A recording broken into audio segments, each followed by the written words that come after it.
नमस्कार, स्वागत है आप सभी का टीसीएस पाठशाला के यूट्यूब चैनल पे। आज हम लोग देखेंगे मॉक टेस्ट जो आज हुआ है उसका मैथ्स का सॉल्यूशन। ठीक है, आई होप आपकी तैयारी बढ़िया चल रही होगी, है ना। परीक्षा को बस 4 से 5 दिन बचे हुए हैं। खूब जम के जितना आपने पढ़ा है उसका खूब दोबारा प्रैक्टिस करिए। नई चीज़ें पढ़ने से बचिएगा, ठीक है।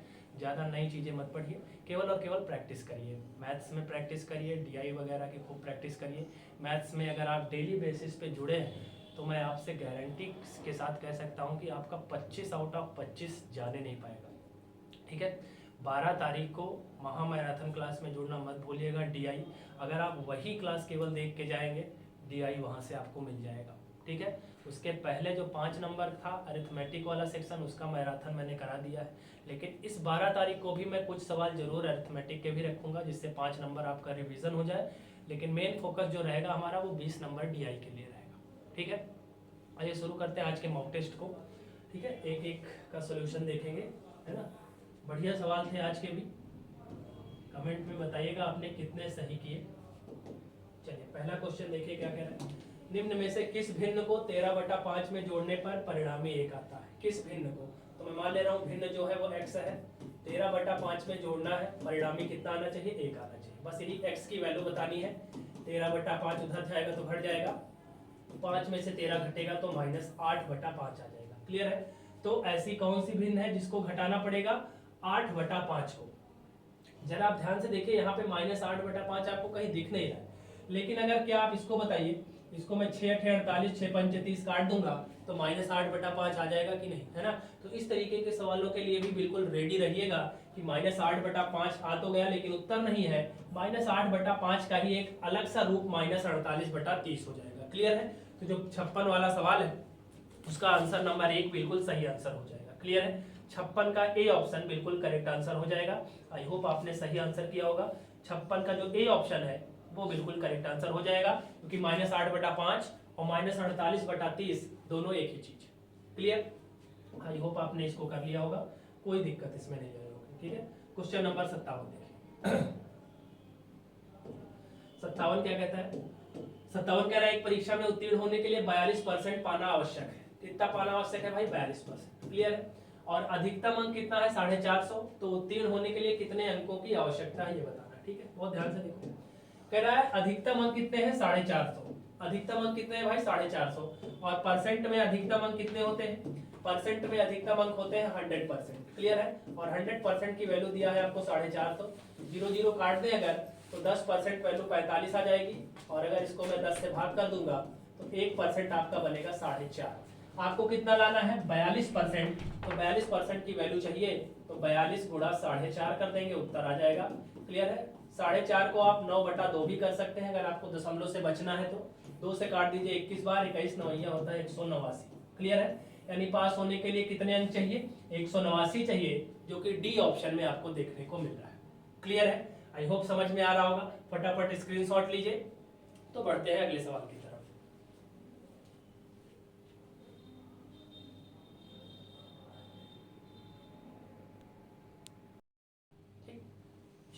आइए बढ़ते हैं अगले सवाल की तरफ, ठीक है। क्वेश्चन नंबर 58 देखिए क्या कह रहा है। 58 निम्नलिखित भिन्नों में से किसका मान आवर्ती दशमलव में नहीं आएगा। आवर्ती दशमलव का पूरा पूरा एक वीडियो आपके पास अपलोडेड है ना, चैनल पे आप उसको देख सकते हैं, जिसको रिकरिंग डेसिमल कहते हैं। क्लियर है।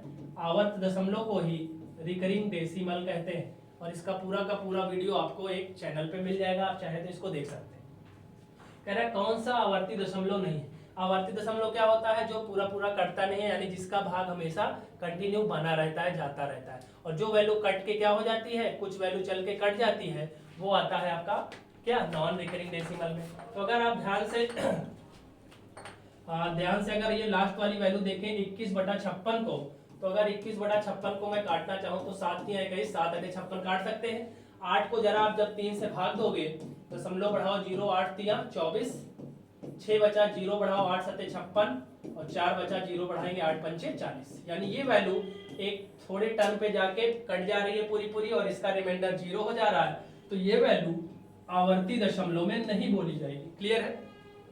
तो 58 का डी ऑप्शन बिल्कुल क्लियर आंसर हो जाएगा, ठीक है। ये सारी वैल्यू आप भाग देंगे तो लगातार इसमें भाग जाएगा, रिमाइंडर कट के जीरो कभी नहीं आएगा, ठीक है। और ये वाले में जीरो आ जा रहा है तो ये वाला आवर्ती नहीं है। क्लियर है? 58 का डी ऑप्शन बिल्कुल क्लियर हो जाएगा। ये सारी बातें मैंने आपको कई बार बताई है। 115,625 का वर्गमूल कम से कम 10 बार बताया है, ये बात अब आपको रट जानी चाहिए। 125 इसका वर्गमूल होता है। क्लियर है? 60 देखिए, एक कक्षा में 18 लड़कों का औसत स्कोर 15 था। डेली बताता हूँ, नंबर इंटू एवरेज बराबर टोटल होता है। 18 लड़कों का औसत 15, गुणा करिए 18 पंचे 90, 18 1 9, 18 9 27। जबकि कक्षा में समस्त 25 छात्रों का औसत 16.12 था। 25 का 16.12 था, गुणा करिए 25 दूना 50, 25 1 9 25 5 30, 25 छक्का 150, 150 में 3 जोड़ो 153, 25 1 9 25 15 40। क्लियर है? 2 अंक पे दशमलव लग जाएगा, 403 आ जाएगा। क्लियर है? लड़कियों का औसत कितना था? 403 में से 270 घटाओ जरा, 130 और 3 133 आ जाएगा। ये 133 क्यों ज्यादा है? क्योंकि इसमें 18 से 25 7 लोग ज्यादा है। अगर इन्हीं का एवरेज बताना होगा तो 133 को 7 से भाग कर देंगे, 7 1 9 7, 7 9 8 63। क्लियर है? तो लड़कियों का जो एवरेज है वो 19 हो जाएगा। क्लियर है? तो 60 का सी ऑप्शन बिल्कुल करेक्ट आंसर हो जाएगा। आई होप आपको ये सवाल करने में बहुत कम समय लगा होगा। इस तरीके के सवाल हमने लगातार लिए हैं और सेशन में आपको करवा रखा है, ठीक है। आई होप ये सब सवालों में अब आपसे मिस्टेक नहीं होनी चाहिए। क्वेश्चन नंबर 61 से 64 देखेंगे। डीआई देखिए, सबसे ज्यादा प्रैक्टिस आपको इसी पे करनी है, ठीक है। सवाल यहाँ से आने हैं, 20 नंबर है ये पे। कह रहा है कितनी पारियों में बल्लेबाज ने औसत से अधिक रन बनाए। तो सबसे पहले इसका एवरेज निकाल लेते हैं। ये रन बना हुआ है, एवरेज होता है कुल पदों का योग बटे पदों की संख्या। इसको जोड़ लेना है, ठीक है। और इसको जोड़ लेते हैं। 108 है, 65 है, 13 है, 113 है, 78 है, 109 है, 72 है, 57 है, 104 है और 106 है। जोड़े जरा, जब इसको जोड़िए, 6 4 10 7 17 2 19 9 28 28 8 36 3 39 3 42 5 47 8 55 के 5 हासिल 5 5 5 10 7 17 7 24 1 25 1 26 6 32 के 2 हासिल 3 3 2 5 5 2 7 7 1 8। क्लियर है? इसका एवरेज निकालना है। 1 2 3 4 5 6 7 8 9, 9 से भाग कर देंगे, इसका एवरेज आ जाएगा 9 9 81। क्लियर है? 1 2 3 4 5 6 7 8 9 10 10। क्लियर है? टोटल कितनी वैल्यू है? 10 वैल्यू। 10 से भाग करेंगे आप, यहाँ पे 10 है तो 10 से भाग करेंगे तो ये कितना आ जाएगा? 82.5 आ जाएगा एवरेज। क्लियर है? एवरेज कितना आ गया? 82.5। कह रहा है औसत से अधिक रन कहाँ कहाँ पे बने। तो ये सारे रन है औसत से, यानी 82.5 से जो भी ज्यादा वैल्यू है वो आपका उत्तर हो जाएगा। एक ये वैल्यू 82.5 से ज्यादा है, एक ये ज्यादा है 2, एक ये ज्यादा है 3, एक ये ज्यादा है 4, एक ये ज्यादा है 5। ये सब 82.5 से कम है तो कितनी वैल्यू ज्यादा है? 5 वैल्यू ज्यादा है। तो 61 का ए ऑप्शन बिल्कुल करेक्ट आंसर हो जाएगा। क्लियर है? 5 पारियों में बल्लेबाज ने औसत से अधिक रन बनाया। ठीक है, आसान क्वेश्चन है, कोई बड़ी वैल्यू नहीं है, थोड़ा सा कैलकुलेशन है, एवरेज निकालना है बस। पारी 1 में बनाए गए रन पारी 5 में बनाए गए रनों का कितना परसेंट है? पारी 1 में कितने रन बने भाई? 108। पारी 5 में कितने रन बने हैं? 78। कह रहा कितना परसेंट है? गुणा 100 कर दो, आ जाएगा उत्तर। काट देते हैं इसको, 2 से 39 बार, 2 पंचे 10, 2 चौको 8। ठीक है, और क्या काट सकते हैं? 3 से काट दो 13 बार, 18 तिया 54।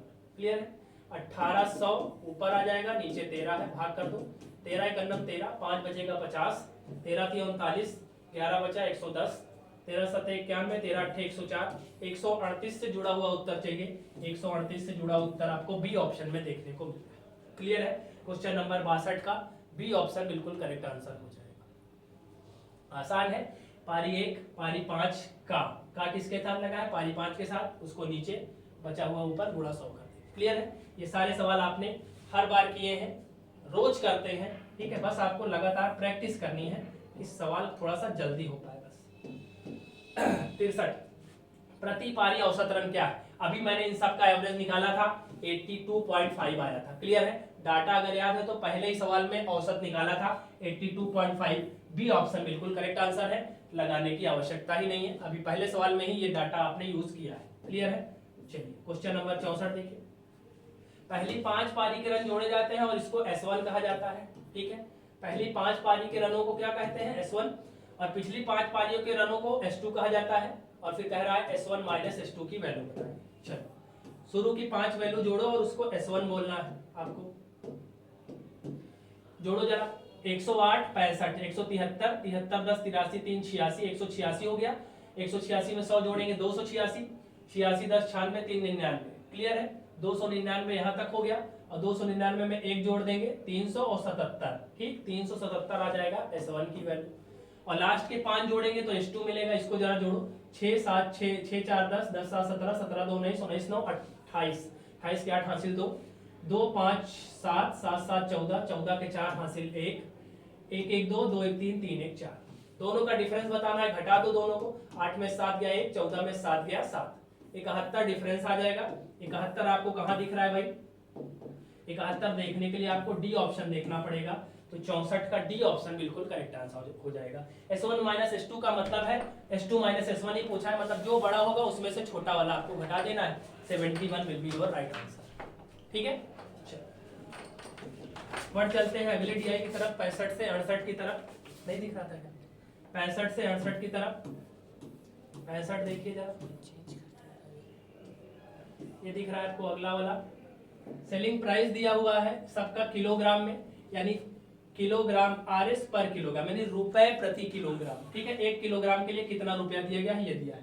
ठीक है, पहला सवाल देखिए, यदि एक ग्राहक दुकान 2 से शॉप नंबर 2 ये रही, प्रत्येक वस्तु का 2 किलो खरीदता है तो टोटल एसपी कितना होगा? ठीक है, बहुत आसान सवाल है। कितना खरीदता है पहले वो देख लो, 12 10 22 22 12 34 34 20 44। क्लियर है, 34 20 हो जाएगा 54। ठीक है, 54। और दुकान 2 से प्रत्येक वस्तु का 2 किलो, 54 रुपए 54 यूनिट ले रहा है और प्रत्येक से 2 किलो लेता है, तो टोटल कितना हो जाएगा? 54 का डबल भाई 108 रुपए आपको देने पड़ेंगे। ठीक है, 1 किलो का 2 रुपए मिलता है, तो 54 किलो खरीदा है, 2 किलो मिलता है आपको, तो 1 किलो टोटल वैल्यू कितनी हो जाएगी? 108 सेलिंग प्राइस आपका हो जाएगा। क्लियर, बेहद आसान क्वेश्चन। 66 देखो, एक ग्राहक प्रत्येक दुकान से वस्तु ए की 3 किलो खरीदता है, तो कुल विक्रय मूल्य वस्तु ए ये रहा। क्लियर है, शॉप कहेगा तो ऐसे ऐसे देखना है, वस्तु कहेगा तो ऐसे देखना है। जरा जोड़ो इसको, 12 10 22 22 24 22 14 हो जाएगा 26, सॉरी 12 10 22 22 14 हो जाएगा 36 36 11 47 47 10 57 3 60। टोटल 60 खरीदा है, एक का 3 किलो खरीदता है, तो 60 का 60 यहाँ 180 हो जाएगा। 180 आपको सी ऑप्शन में दिया गया। ठीक है, ये सारा सेलिंग प्राइस ही है। 3 किलो खरीदोगे तो 1 किलो का मूल्य 3 रुपए है, तो 60 किलो का कितना हो जाएगा? 60 यहाँ 180 हो जाएगा। क्लियर है, बेहद आसान क्वेश्चन है, केवल लगाते चलना है बस। 67 देखो, वस्तु सी का औसत विक्रय मूल्य कितना है? वस्तु सी आपने कितना खरीदा है देख लो, एवरेज निकल जाएगा अपने आप। सी देखो कहाँ पे, सी देखना है आपको, सी ये रहा ये वाला, इसका एवरेज देखना है। जोड़ लो, 18 12 30 30 14 44 44 15 59 59 10 69 7 76 और एवरेज से भाग कर दो, एवरेज निकल जाएगा। कितना आ जाएगा? 5 1 5 5 5 25 5 2 10। कितना एवरेज है भाई? 15.2 का एवरेज है और 15.2 आपको बी ऑप्शन में दिया गया है। क्लियर है, कितना टाइम लगेगा? 10-10 सेकंड, 15-15 सेकंड के सवाल है ना। अगर आप डेली बेसिस पे प्रैक्टिस कर रहे हो तो कोई कहीं भी समस्या बिल्कुल नहीं होने वाली है, सबके उत्तर फटाफट निकलेंगे। 68 देखो, प्रत्येक दुकान से प्रत्येक वस्तु का 1 किलो खरीदा जाता है, तो किस दुकान में कुल विक्रय मूल्य सबसे कम होगा? ठीक है, आसान सा क्वेश्चन है, किस दुकान में सबसे कम विक्रय मूल्य होगा? ठीक है, दुकान को देखना है, दुकान ये रहे, सबका 1-1 किलो खरीद रहे हैं, तो 1 किलो मतलब 1 रुपए भी देना पड़ेगा, तो जोड़ लो, 8 1 9 2 1 3 2 5 1 6, यहाँ 69 रुपए देने पड़ेंगे, यहाँ 12 10 22 22 12 34 34 20 54 रुपए देने पड़ेंगे। यहाँ जोड़ लो भाई, 9 4 13 2 15 15 4 19 के 9 हासिल 1 1 2 1 3 2 5 1 6 69 देने पड़ेंगे। यहाँ भी 9 5 14 14 2 16 के 6 हासिल 1 1 2 1 3 2 5 1 6 66 देने पड़ेंगे। 7 1 8 3 11 के 1 हासिल 1 2 1 3 1 4 2 6 1 7, यहाँ 71 देना पड़ेगा। सबसे कम कहाँ देना पड़ रहा है? सबसे कम 54 देना पड़ रहा है, जो कि है शॉप नंबर 2। क्लियर है, शॉप नंबर 2 में सबसे कम पैसा देना पड़ेगा। शॉप नंबर 2 का मतलब है दुकान नंबर 2। क्लियर है, तो 68 का सी ऑप्शन बिल्कुल करेक्ट आंसर हो जाएगा। बताओ समझ में आ रही है बात की नहीं? 68 का जो सी ऑप्शन है वो बिल्कुल करेक्ट आंसर हो जाएगा। आई होप आपको चीजें समझ में आ रही होंगी। ठीक है, कोई डाउट हो तो बताइए, कोई डाउट हो तो बताइए। 68 का बी ऑप्शन बिल्कुल करेक्ट आंसर हो जाएगा, सॉरी सी ऑप्शन दुकान नंबर 2। ठीक है, 68 का सी ऑप्शन दुकान नंबर 2 बिल्कुल क्लियर आंसर हो जाएगा। ठीक है, बेहद आसान DI। है ना, प्रैक्टिस की आवश्यकता है बस। अगला DI देखिए, एयर इंडिया की उड़ानें दिखाई गई है आपको, ठीक है। फटाफट क्वेश्चन पे चलते हैं। अलग अलग सालों में कितनी उड़ रही है यही दिखा। प्रत्येक वर्ष उड़ानों की औसत संख्या, सबको जोड़ करके 1 2 3 4 5 6 से भाग करना है, एवरेज आ जाएगा। एवरेज निकालो फटाफट। देखो लास्ट में 2 जीरो तो सब में है, तो 2 जीरो तो बना ही रहेगा। फिर जोड़ो जगह 4 4 2 6 6 5 11 11 2 13 13 9 22 22 2 24 24 के 4 हासिल 2, फिर 8 2 10 10 6 16 16 5 21 21 3 24 24 1 25 25 8 33 33 के 3 हासिल 3 3 1 4 4 1 5 5 1 6 6 1 7 7 1 8, ये आ गया टोटल। और एवरेज से भाग कर दो 5 पदों की संख्या से, और 16 पंचे 80 हो जाएगा, ठीक है। 16 पंचे 80, 3 बचा 34, 5 छक 30, 4 बचा 40, 5 8 40 जीरो, 16 680 आ जाएगा उत्तर। प्रत्येक वर्ष उड़ानों की औसत संख्या, आंसर नहीं मैच कर रहा। प्रत्येक वर्ष उड़ानों की औसत संख्या निकालनी। और एक बार और जोड़ते हैं इसको। देखिए 2 जीरो तो सब में, चलो अच्छा यहाँ पे ऐसे लिख देते हैं, 18 400, 16 200, फिर जोड़ लेते हैं 15 500, क्लियर है, 13 200, 11 900 और 8200, क्लियर है। जोड़ो जरा इसको, लास्ट में 2 अंक सब में, 9 2 11 11 2 13 13 5 18 18 2 20 20 4 24 24 के 4 हासिल 2, 8 2 10 1 11 3 14 14 5 19 19 6 25 25 8 33 के 3 हासिल 3 3 1 4 5 6 7 8, क्लियर है। और पदों की संख्या से भाग कर देंगे तो एवरेज आ जाएगा, क्लियर है। लेकिन यहाँ पे आंसर नहीं मैच कर रहा, जरा आंसर बताइए क्या होगा। क्वेश्चन नंबर 69 का आंसर क्या होना चाहिए। क्वेश्चन नंबर 69 का जो आंसर होना चाहिए वो कितना होना चाहिए, 1 2 3 4 5 अच्छा सॉरी, यहाँ पे जो पदों की संख्या है वो 6 है ना, 6 से भाग करेंगे तो 6 का नम 6, 2 बचा 23, ठीक है, 6 3 18, 13 से जुड़ा उत्तर चाहिए, 13 से जुड़े हुए उत्तर 2 है, आगे बढ़िए। 6 का नम 6, 2 बचा 23, 6 3 18, 5 बचा 54, 6 9 54, 139 डबल जीरो आ जाएगा एवरेज, जो कि आपको बी ऑप्शन में दिया गया है, क्लियर है। प्रत्येक वर्ष उड़ानों की औसत संख्या 13,900, बी ऑप्शन बिल्कुल करेक्ट आंसर हो जाएगा, ठीक है।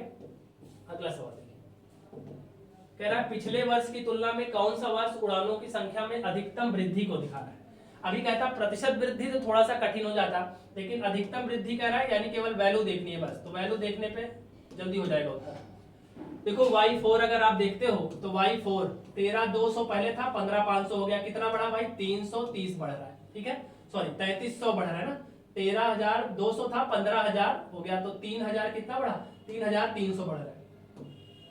कितने का इंक्रीज हुआ भाई, 3,300 का यहाँ पे इंक्रीज हो रहा है, 3,300 का, ठीक है। 500 में से 200 गया 300, 15 में से 13 गया 2, 2,300 का इंक्रीज हो रहा है। y2 अगर देखोगे तो 8200 से 11,900 हो गया, तो 2 जीरो तो रहेगा ही, 9 में से 2 गया 7, 11 में से 8 गया 3, 3700 का इंक्रीज हो रहा है। और किसको देखना है, y6 को अगर देखोगे तो 16,200 से 18,400 हो गया, 2200 का इंक्रीज हो रहा है, ठीक है। तो कह रहा है सबसे ज्यादा इंक्रीज कहाँ हो रहा है, सबसे ज्यादा कहाँ हो रहा है भाई, y2 में, जो कि 3700 का हो रहा है, तो y2 इसका बिल्कुल सही आंसर हो जाएगा। तो 70 का जो बी ऑप्शन है वो बिल्कुल करेक्ट आंसर हो जाएगा, क्लियर है। 70 का बी ऑप्शन बिल्कुल करेक्ट आंसर हो जाएगा, सिर्फ देख करके घटाना है। प्रतिशत वृद्धि कहता तो प्रतिशत वृद्धि निकालते, लेकिन केवल अधिकतम वृद्धि कह रहा है, केवल ऐसे वैल्यू को घटा देना है बस, ठीक है। अगला देखो, y6 में उड़ानों की संख्या y1 में उड़ानों की संख्या से कितने परसेंट अधिक है। y6 को देखो, y1 को देखो, y1 में कितने हैं 8200, y6 में कितने हैं 18,400, कितना ज्यादा है जरा देखो, 10,200 ज्यादा है, क्लियर है, 10,200 ज्यादा है, किससे ज्यादा है, 8200 से ज्यादा है, और गुणा कर 200, हल कर लो, 0 0 कट गया यहाँ पे, 82 से काटो जरा इसको, 2 से काटेंगे 41 बार, 2 पंचे 10, 2 एक नम 2 डबल जीरो, क्लियर, 41 से करना 41, 10 बचा 100, 41 दूना 82, 12 से जुड़ा उत्तर आना चाहिए, 12 से जुड़ा हुआ 2 उत्तर आ रहा है, आगे बढ़ो, 41 से करना 41, 10 बचा 100, 41 दूना 82, 18 बचा 180, और फिर 180 में कितनी बार जाएगा, 41 चौका होता है 164, 124 वाला उत्तर आएगा, 124 वाला उत्तर आपको ए ऑप्शन में दिया गया, क्लियर है। 71 का ए ऑप्शन बिल्कुल क्लियर आंसर हो जाएगा, ठीक है। बस थोड़ी थोड़ी कैलकुलेशन करनी है, डेली बेसिस पे आप इस तरीके के सवालों को हैंडल कर रहे हो, ठीक है, ये सब आपको आ जाना चाहिए अपने आप। y2 में उड़ानों की संख्या y5 में उड़ानों की संख्या का कितना परसेंट है, y2 बटा y5 पूछ रहा है, तो y2 मतलब 11,900 बटा y5 कितना है 16,200, गुणा 100 कर दो, उत्तर आ जाएगा, 0 0 कैंसिल हो गया, 6 2 8 1 9, 9 1 10 1 11 भाग करना है। 162 को सीधे आप अगर 2 से काटना चाहो अच्छा काट दे, 2 8 16, 2 1 9 2 5 10, 2 9 18, 2 5 10 0। क्लियर है। 81 से भाग करो, 81 से कई बार जाएगा 595। अगर मैं इसको 7 बार ले जाऊं तो 7 1 9 7, 7 8 56, 7 बार तो जाएगा। क्लियर है, 7 बार तो जाएगा। तो 81 सत्ते कितना हो जाएगा, 7 1 9 7, 7 8 56, 567। 595 में से 567 अगर मैं घटाऊंगा तो अपने को मिलेगा 28। आगे जीरो बढ़ेगा 280 हो जाएगा। 81 में 280 से भाग ले जाओ, 81 से 280 में भाग ले जाएंगे तो 81 से 280 में 81 तिया होता है 243। क्लियर है, 81 तिया 243 होगा, यानी 3 बार जरूर जाएगा। 73 से जुड़ा उत्तर चाहिए अपने आपको। 73 से जुड़ा हुआ उत्तर कहां दिया गया है भाई, डी ऑप्शन में दिया गया है। बस ज्यादा कुछ करना नहीं है, ज्यादा प्रयास नहीं करना है, ना मेहनत करनी है। 73 दिखा नहीं कि डी ऑप्शन बिल्कुल करेक्ट आंसर है। क्लियर है, डी ऑप्शन बिल्कुल करेक्ट आंसर हो जाएगा। बेहद आसान, बेहद ही बेहतरीन सवाल है ना। इसी तरह के सवाल वहां मिलेंगे, कितनी किसकी प्रैक्टिस है वो डिपेंड करेगा बस। क्वेश्चन नंबर 73 से 76 पे अगला डीआई देखेंगे। क्वेश्चन नंबर 73 से 76 जरा ध्यान से देखिए, ट्रेन वाला सवाल, ठीक इंपॉर्टेंट क्वेश्चन है ये वाला। इसमें आपको देख के बताना होगा। ए शहर की यात्रा पर औसत खर्च कितना है। ए शहर ये है, औसत खर्च, ये 4 ट्रेनें गई है यहाँ पे, औसत खर्च बताना है। सबको जोड़ करके भाग कर देंगे। 2 जीरो सब में कॉमन है, आगे जोड़ो 3 3 यहाँ मिल जाएगा आपको, 3 1 4 मिलेगा, 4 3 7 4 11 6 17 भाग कर देंगे 4 से, 4 चौक 16, 4 3 12, 4 5 20 0, 43 50 एवरेज आ जाएगा। 43 50 आपको बी ऑप्शन में दिया गया है। क्लियर है, ए शहर की यात्रा पर औसत खर्च कितना है, 4350 रुपए। ठीक है, केवल हल कर देना है और कुछ नहीं। कह रहा है सबसे कम खर्च कहाँ पे है, सबसे कम खर्च कहाँ पे है। इन सारी वैल्यू में सबसे कम खर्च कहाँ दिख रहा है आपको, सबसे कम वैल्यू कहाँ दिख रही है, 2600। 2600 क्या है, ट्रेन 2 का किराया है टाउन सी में, ट्रेन 2 टू सी, ये देखो ट्रेन 2 टू सी। ठीक, सी जाना है अगर आपको ट्रेन 2 से तो सबसे कम किराया लगेगा 2600 रुपए। केवल देख करके उत्तर बताना है। सी ऑप्शन बिल्कुल करेक्ट आंसर हो जाएगा। 74 देखो, 75 देखो, दिल्ली से शहर ए और दिल्ली से शहर डी तक की यात्रा का कुल न्यूनतम खर्च कितना है। दिल्ली से शहर ए, दिल्ली से शहर ए में न्यूनतम खर्च बताना है तो 3100 रुपए न्यूनतम देना है मुझे।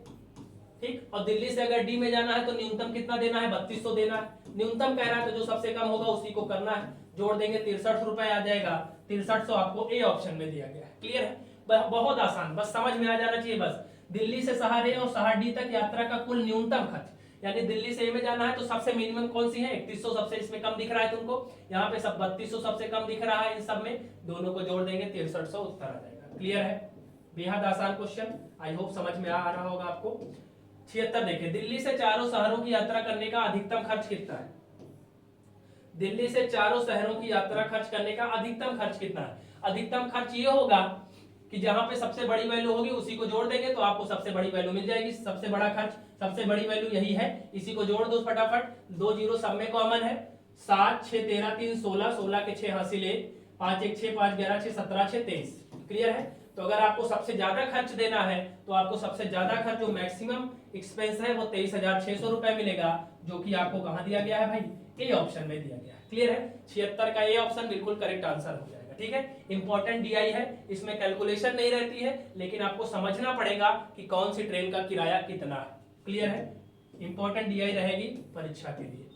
77 से 80 देखिए लास्ट डीआई, फटाफट देखिए, ज्यादा समय नहीं वेस्ट करेंगे, है ना, क्योंकि समय बहुत आपका कीमती है ना। खूब आपको पढ़ना है, मेहनत करनी है, खूब प्रैक्टिस करना है। ठीक, अगला डीआई देखिए, एक बार ग्राफ दिया गया है। पहला देखो सवाल, दिए गए वर्षों में सोयाबीन का औसत आयात बताओ। ये देखो औसत आयात ही सबका आयात ही दिया है, सबका औसत निकाल दो, एवरेज आ जाएगा। फटाफट जोड़ दो इन सबको, सीधे उत्तर निकलेगा। 120 340 708 225 390 720 को जोड़ देना है। सबसे पहले इकाई अंक देखो, 5 8 5 13, 13 के 3 हासिल 1, फिर 1 2 3 9 3 12, 12 2 14, 14 4 18, 18 2 20, 20 के 0 हासिल 2, 2 1 3, 3 3 6, 6 7 13, 13 2 15, 15 3 18, 18 7 25। क्लियर है, किससे भाग करेंगे, पदों की संख्या से। पदों की संख्या है 6, 6 से भाग कर दो। 6 चौको 24, 1 बचा 10, 6 का नम 6, 4 बचा 42, 6 सते 42। 417 से जुड़ा उत्तर चाहिए अपने आपको, 417 से जुड़ा उत्तर सी ऑप्शन है, 417.16 सीधे उत्तर हो जाएगा। सबको जोड़ करके पदों की संख्या से भाग करना है, औसत आपको निकल के आ जाएगा। क्लियर है, अगला सवाल देखिए, क्वेश्चन नंबर 78 देखिए, थोड़ा बड़ा कर लेते हैं। कह रहा है वर्ष 2011 की तुलना में 2012 में सोयाबीन के आयात में कितने प्रतिशत की वृद्धि हुई है। 2011 से 2012 ध्यान से देखो, ये 120 से 340 हो गया है, कितना बढ़ रहा है भाई 220। क्लियर है, 220 बढ़ा है किस पर 120 पर, क्योंकि तुलना पुराने से होगी, 100 से गुणा कर देंगे परसेंटेज आ जाएगा। काट दो, 4 तिया 12, 25 चौका 100, 3 से काटेंगे, अगर मैं इसको अप्रोक्सीमेशन ले लूं 3 7 21 तो 25 7 175, 175 से थोड़ा बड़ा उत्तर चाहिए, 175 से बड़ा उत्तर आपको 179 देखने को मिल रहा है। बिना कुछ सोचे आंख बंद करके 78 का ए ऑप्शन आप लगा सकते हैं। क्लियर है, 78 का ए ऑप्शन बिल्कुल करेक्ट आंसर हो जाएगा। जितने लोग बताइए सबको क्लियर है, आई होप समझ में आ रहा होगा, है ना। बेहद आसान क्वेश्चन है 78 का। एक बार और आंसर आप चेक कर लीजिए 78 का।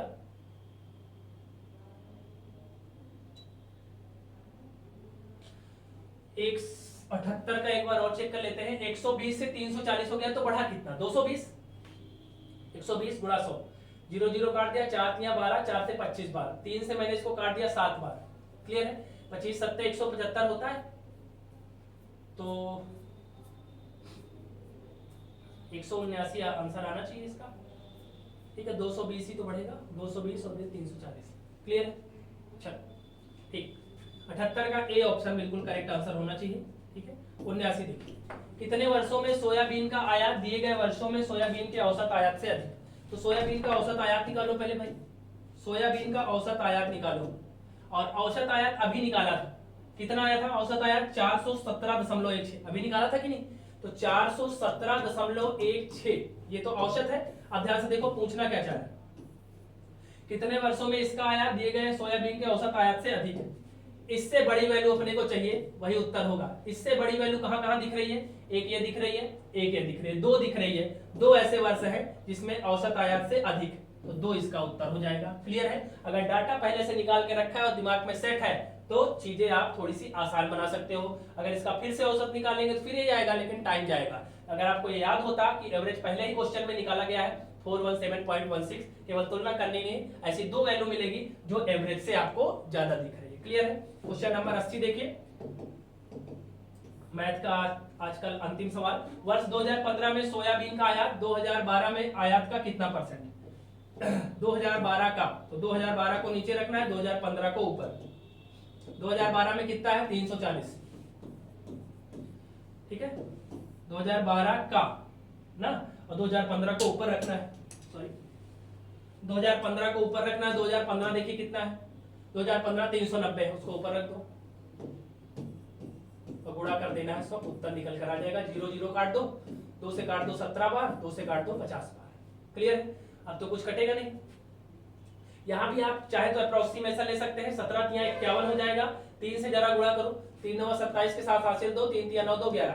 117 तब आएगा जब ये 3 बार 51 होता तो, लेकिन ये 50 था तो 117 से कम उत्तर चाहिए अपने आप को। 117 से कम उत्तर कहां दिया गया है भाई, 117 से कम उत्तर कहां दिया गया है, 117 से कम उत्तर आपको 116.66 दिख रहा है, वो उत्तर आप लगा सकते हैं। क्लियर है, वो उत्तर आप लगा सकते हैं, यही आपका जवाब हो जाएगा। क्लियर है, तो 80 का ए ऑप्शन करेक्ट आंसर होना चाहिए।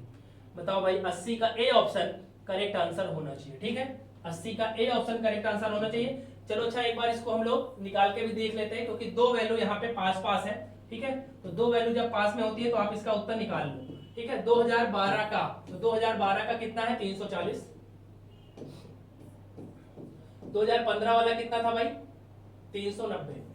आइए इसका उत्तर निकाल लेते हैं, हो सकता है कुछ फर्क पड़ जाए। 2 से कट जाएगा 17 बार, 2 से कट जाएगा 50 बार, मल्टीप्लाई कर लो 0, 5 9 45 के 5 हासिल 4, 5 9 15 4 19, भाग करना है 17 से। 17 का नाम 17, 2 बचा 25, 17 का नाम 17, 8 बचा 80, और 17 25 85 रह जाएगा, 17 चौको 68, 114 से जुड़ा उत्तर आना चाहिए। ठीक है, देखो जैसा कि मैं कह ही रहा था, पास पास उत्तर होंगे तो अप्रोक्सीमेशन ना लगा करके आप उत्तर को निकालने का प्रयास करिएगा, तो 114 वाला उत्तर होगा ना कि 116 वाला। ठीक है, तो 80 का सी ऑप्शन करेक्ट होगा ना कि ए ऑप्शन। क्लियर है, पूरे पेपर में, पेट के पेपर में ध्यान रखिएगा, जहां पे बहुत पास पास वैल्यू होगी वहां अप्रोक्सीमेशन से थोड़ा बचिएगा। दूर दूर वैल्यू होती है अगर इस तरीके की, तब आप 114 116 को लगा सकते थे, लेकिन यहाँ पे 114 116 पास पास वैल्यू है, तो इसलिए आप पूरे उत्तर को निकालने का प्रयास करेंगे। क्लियर है, तो इस तरीके से आपने मैथ्स के पूरे 25 क्वेश्चन डिस्कस कर दिए मैंने आपसे। ठीक है, आई होप आपको समझ में आया होगा हर चीज, है ना। कोई चीज डाउट में रह गई होगी तो उसको कमेंट करिएगा, वो भी आपको समझा दिया जाएगा। क्लियर है? इसी तरह खूब पढ़ते रहिए, मेहनत करते रहिए, खूब प्रैक्टिस करिए। डीआई के डेली कम से कम 10 सवाल 10 डीआई लगाइए कम से कम, जिससे खूब प्रैक्टिस रहे। प्रतिशत निकालना है, औसत निकालना है, कितना परसेंट ज्यादा, कितना परसेंट कम, दशमलव, है ना, ये सारी चीजें खूब प्रैक्टिस करिए, जिससे वहां पे जब आए तो आप चीजों को अच्छे से कर पाओ। ठीक है? टेस्ट देते रहिए, अपने आप को एनालाइज करते रहिए, एनालाइज करते रहिए। मैथ्स में 25 आउट ऑफ 25 आपके आने चाहिए, अगर आप बेहतर ढंग से मेहनत कर रहे हो ईमानदारी से। ठीक है? 12 तारीख को मैराथन क्लास में जुड़ना मत भूलिएगा। अगर वो मैराथन क्लास आप देख लेते हो तो डीआई का डर बिल्कुल खत्म हो जाएगा आपका। ठीक है? और मॉक टेस्ट का सोल्यूशन मैं आपको डेली देता रहूंगा इसी तरह से। ठीक है? खूब पढ़िए, मेहनत करिए। मिलेंगे अगले टेस्ट के सोल्यूशन में। Thank you so much, good bye.